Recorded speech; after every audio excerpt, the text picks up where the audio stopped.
Tutanhamon qədim Misirin ən məşhur firavunlarından biridir və onun adı tarixdə xüsusi bir yer tutur. O, 18-ci sülalənin firavunu olaraq təxminən eradan əvvəl 1332-1323-cü illərdə hakimiyyət sürüb.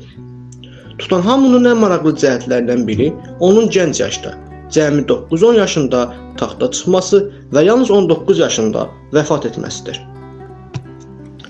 Tutanhamonun məşhur olmasının əsas səbəbi isə məzarının eradan əvvəl 1922-ci ildə İngilis arxeoloqu Howard Carter tərəfindən demək olar ki, toxunulmamış halda tapılmasıdır.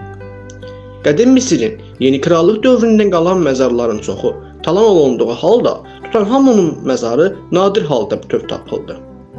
Məzarda qızıl maskası da daxil olmaqla minlərlə qiymətli əşya, silah, zərgərlik, mebel və digər qiymətli əşyalar aşkar edildi. Bu tapıntılar qədim Misir mədəniyyəti, din və həyat tərzi barədə geniş biliklər əldə etməyə kömək etdi. Onun məzarının açılması həm də Tutanhamonun lənətli əfsanəsinin yaranmasına səbəb oldu.